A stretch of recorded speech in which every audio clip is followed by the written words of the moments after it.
Hello, Dr. Levenhan, Ms. Thuy.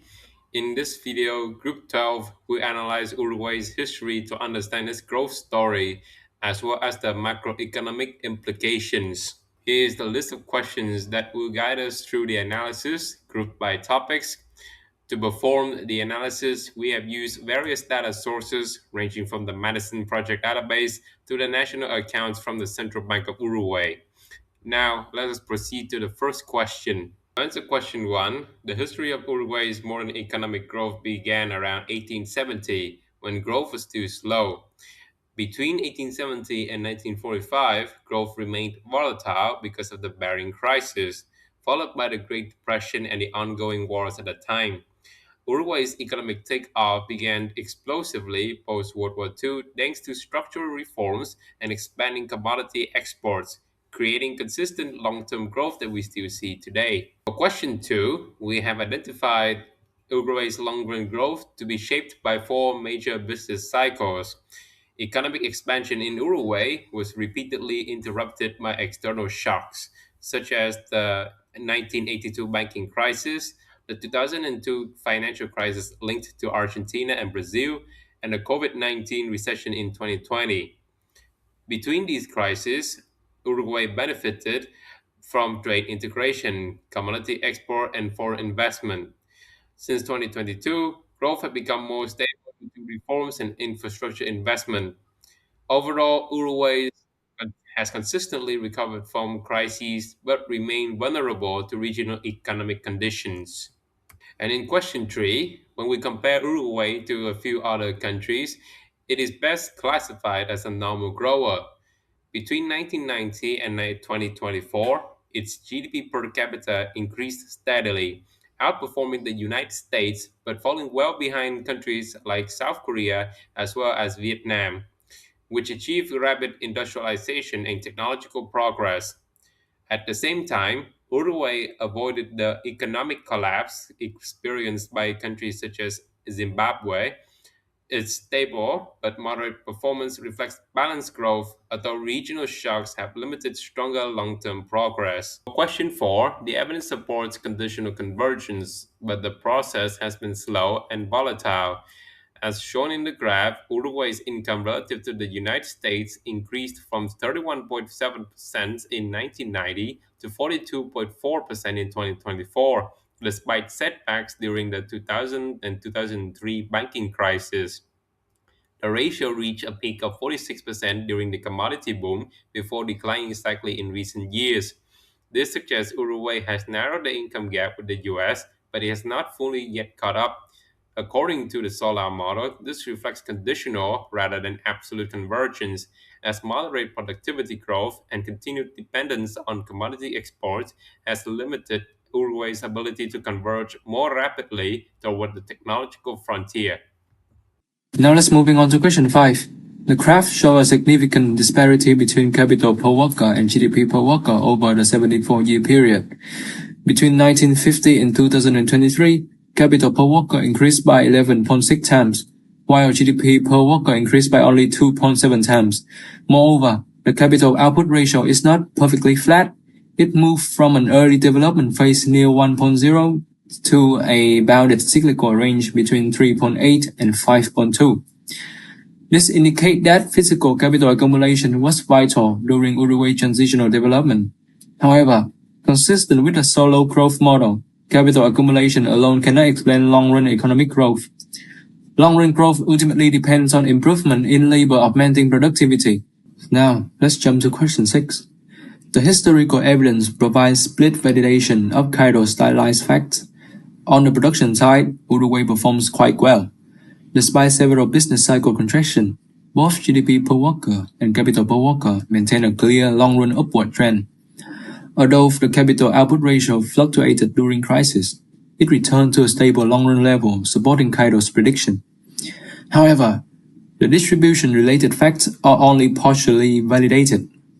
Real wages fell sharply during the 1999 to 2002 banking crisis before recovering, while labor and capital income shares also fluctuated instead of remained constant.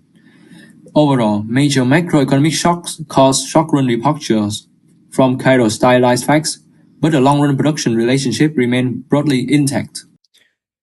Moving on to question 7. This growth accounting decomposition reveals a major macroeconomic regime shift in Uruguay. During 1974 to 1984, the economy followed an extensive growth model driven by capital deepening. Capital deepening, shown by the orange bar, was the main driver of growth, while total factor productivity was negative, dragging down overall performance. In contrast, during the 2003 to 2020 commodity supercycle, the contribution of capital deepening stabilized, and the economy shifted toward an extensive growth model driven by total factor productivity. Total factor productivity, shown by the blue bar, became the primary driver of economic growth. Hello, Doctor and Ms. Wei. So my name is Manis. I'm leading the last part of the presentation. It's question 8, 9, 10. So moving to question 8, applying the HB filter of a lambda of 100 to Uruguay GDP's reviews and extreme cyclical volatility. Historically, the largest growth has been seen since in 1995, when the Moscow trading bloc transitioned to a custom unions, allowing for a free external trade that resulted in a growth of 10.2%. Then the cyclical bottoms at a minus 11.2% during the 2002 banking crisis and a plunge of 8.2% during the 2020 COVID shocks, ending a stretch of sustained growth from the commodity booms.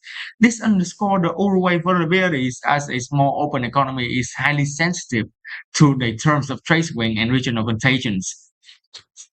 So so in the question 9, examining the domestic demand in 2017 and 2022, GDP consumptions and investment show a perfect pace of synchronizations, picking together in the late 2018 and 2021, sharply and equally in the quarter 2 in the 2020.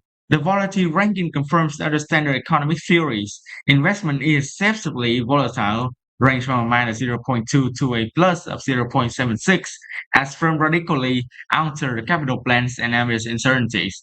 Conversely, the consumption is the smoothest components only range from a minus zero point 0.2 to a plus of zero point 0.2, providing a strong evidence of consumption smoothing behavior via savings and credits. And in conclusion, consumption of procyclical was smoothed, investment of procyclical but highly volatile, and both act as a deeply synchronized amplifiers of Uruguay's average output cycle, having an urgent need for automatic stabilizers and export diversifications. In contrast, the government expenditures were strongly procyclical, of a correlation of 0.93, rising during expansions and falling during recessions. Rather than stabilizing the economy, the fiscal policy reinforced the business cycle fluctuation, reflecting the Uruguay dependence on the government revenue and the financing conditions. With the inflation only correlation of zero point 0.4, show us only a weak relationship with GDP. It peaked during the 2020 COVID-19 recessions and declined as the economic activity recovers, indicating that inflation was driven mainly by external supply shocks, exchange rate pass-through, and the monetary policy transmission lag, rather than the domestic demand. On overall, inflation behaves as a lagging external return fact indicators rather than moving contemporaneously with the business cycle. An empirical analysis of Uruguay macroeconomic indicators in the quarter 2017 and the quarter 2022 reveals a clear difference in the behaviors of the external sectors, fiscal policies, and inflations. The trade balance have the highest correlations, act as an economy primary automatic stabilizers, with a cyclical turning point consistently lifting the GDP, making it reliable as an early indicator of external shocks by EMF. So, more than we want to conclusion that in Uruguay had achieved a resilience but a moderate long-run economic growth despite its repeated external and financial shocks, while structural reforms, capital accumulations, and productivity improvements have supported the developments. The economy remains vulnerable to a commodity price fluctuations and regional conditions. Our analysis showed that external trade plays a key stabilizing role, whereas the fiscal policies have often been procyclical and inflation have been largely driven by the external supply side factors. And overall, Uruguay illustrates how sustained growth requires not only resilience but continued productivity gains, export diversifications, and stronger counter-cyclical macroeconomic policies to enhance the long-term economic stability and convergence. So I think that's all our presentation. Thank you, Dr. Han, for listening to us.